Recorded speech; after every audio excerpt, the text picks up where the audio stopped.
Indian Development Coalition of America organized its 12th annual conference at Rice Institute in Chicago.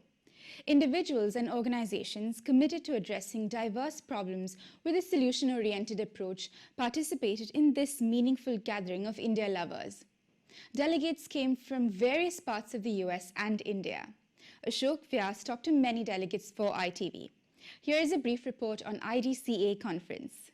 India Development Coalition of America is hosting its 12th international conference here at Wheaton, Illinois, and the theme is Inspiring Innovation and Social Entrepreneurship for Poverty Alleviation and Climate Change Mitigation in India.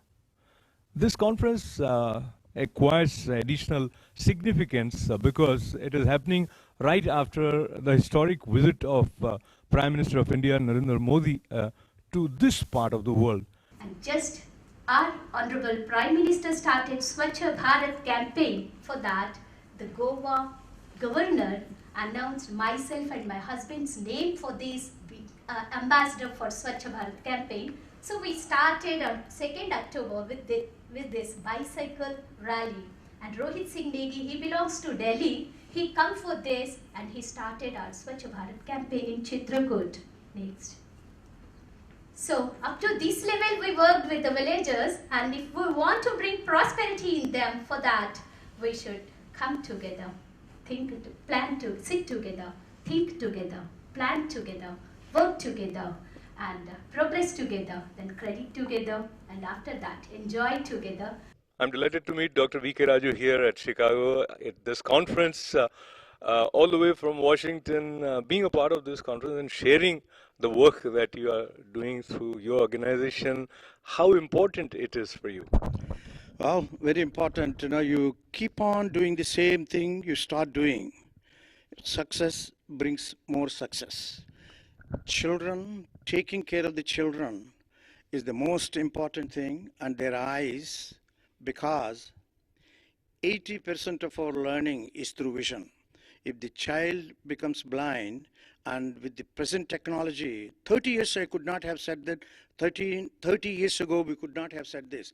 We have incredible technology. If it is available for the children, sky is the limit, what we can do the children, not just Indian children, all over the world. And that is the potential of Indians. When we could send a mission to Mars, what is that we cannot do?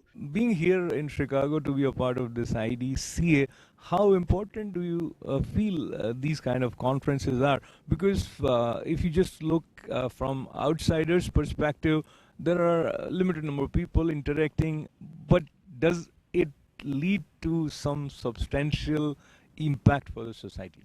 Yes, I think, that's why I have come from Des Moines as seeing the work being done by IDCA in India.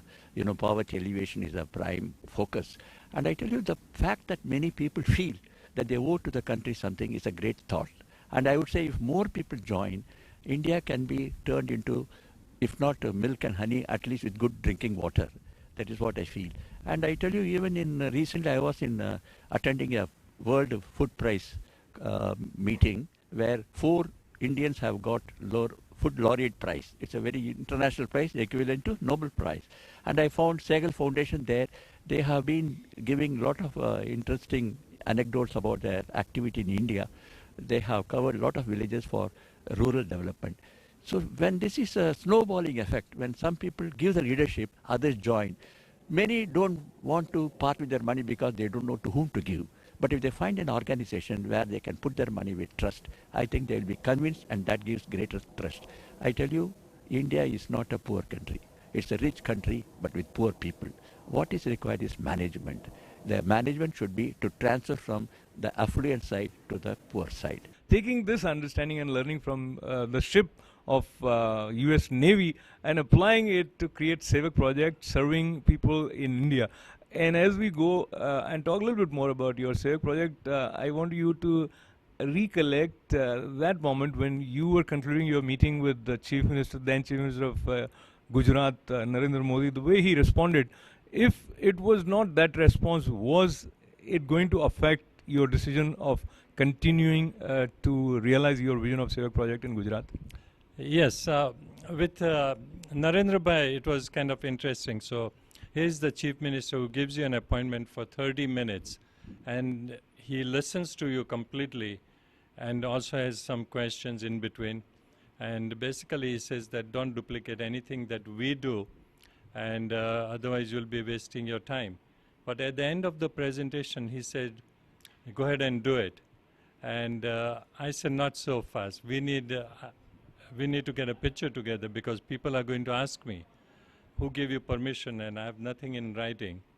And it was his understanding that intrigued me because here is an NRI and getting permission from the chief minister to do a project in whole of Gujarat without any writing, without referring me to health minister, because had he referred me to health minister, I know I would have been just buried in bureaucracy. And Narendra Modi knew that NRIs will not hang around here to get permissions from various bureaucrats. And that really intrigued me.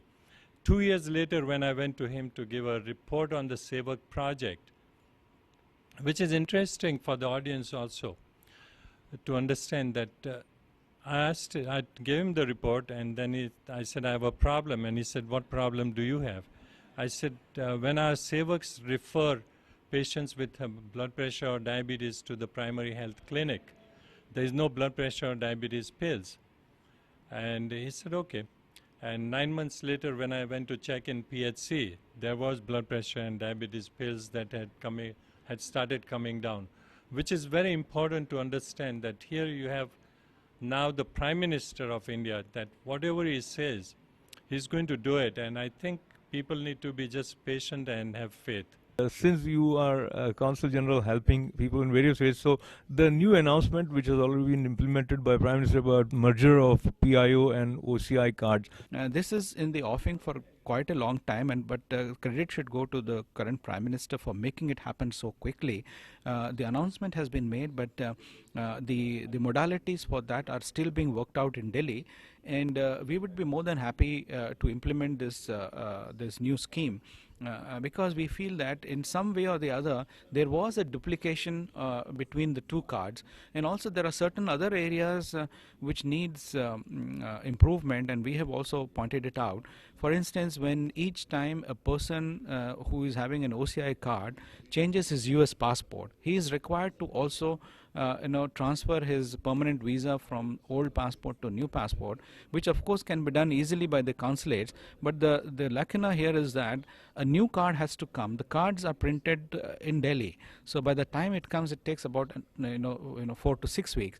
So we have pointed out that some way to resolve this problem. So if there are frequent flyers among US, American, Indian American citizens, and they keep changing passports, the only thing which they could do is that just come to the consulate, get the new visa in a matter of a day, and then you be with it. So I think this would be a good move, and we are receiving also a lot of appreciation from people on the visa on arrival, which has been announced by the Honorable Prime Minister, because this will ease the firstly it will facilitate the people in exploring India very easily, because they, even if they are touring any part of the world, they can go and get a visa. Also it will ease the workload in the missions here, especially for the tourism. It will encourage tourism and give a boost to our economy. It's my great pleasure, honor and joy to be talking to Nandita Pathak ji, who has come all the way from Chitrakoot to be a part of one conference where she addressed, and her presentation was at par with anyone who would be presenting either at Harvard, where she has also presented. She has been to Italy, and she has talked about various projects for the upliftment of the people, especially focusing at Chitrakoot, and how that model can be replicated. And few of the statistics, if we recollect, then she has personally connected with over 100,000 youths and talked to them about training. And these projects vary in their vision, talking about solar power, or maybe connecting with taxi people, with people who are on the boat. So before we talk about all these projects, let's talk about your first impressions of Chitrakoot and the Chitrakoot that you see now after all these years when you have worked there.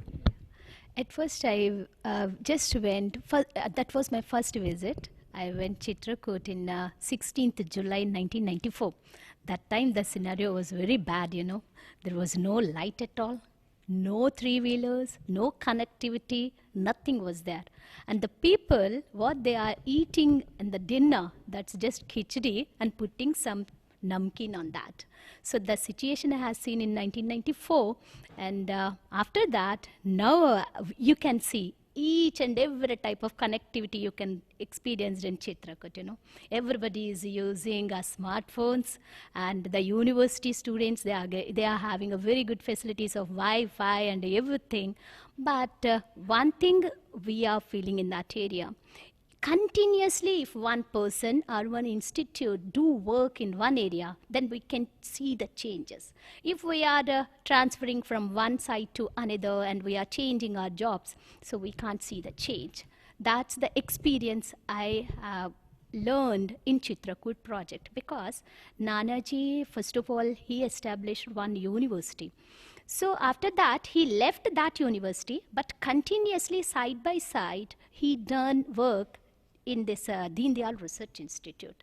That's why within 10 years, we have seen lot of changes, you know. At first, the women, they were never come out from their houses, and some foul smell like that. Lot of problems were there. I don't want to say all those problems which we have seen in the villages. But now, those ladies, they come on dais and giving speeches and talking with the President of India and our Prime Minister, a lot of people. So the changes are there and we can feel in that. And after the visit of our Kalam Saab in Chitrakoot, at first he written one book, that is Pura, Vision 2020. He written that, providing urban amenities in rural areas. But after the visit of Chitrakoot project, he said that the people's involvement and initiation is most important. Only I want to compliment you and congratulate you for being instrumental in starting something so worthwhile. Yeah, it is 12th year now. We started in 2003, and we got the inspiration knowing Nanaji Deshmukh since 1982, and meeting here in Chicago, then meeting many times in Delhi. Finally, he kept on challenging me that you do something. So we said what we can do. So I came across one book they published. They had a conference, national conference on rural reconstruction 1980. Nanaji, when he started work in 78, so he organized a conference and invited people from all over. So that was the idea we got from that, and then say, let's try and invite the people who are doing something in India and trying to form a group so that we can support each other and also create more awareness and also help those who want to do something. Suresh उर्वानी जी, भारत छोड़े हुए आपको इतने बरस हो गए, उसके बाद 2010 में भारत सरकार विशेष करके राष्ट्रपति महोदय के कर कमलों से आपको प्रवासी भारतीय सम्मान दिया गया. कैसा आपको लगा, कैसा क्षण था वो आपके लिए? Any award, before that I had got some awards, but this was the highest. They say it's the highest a non-resident Indian can get. So at one end, fulfillment, recognized, but nobody works to get awards. And when you get award, you find that you have to prove better than what you were doing. So that's what the award is doing, and keeping me motivated in spite of whatever age I have reached. Energy is there by God, and that's what I'll have to say. That's it from us, everyone. Take care and see you next week. Namaste.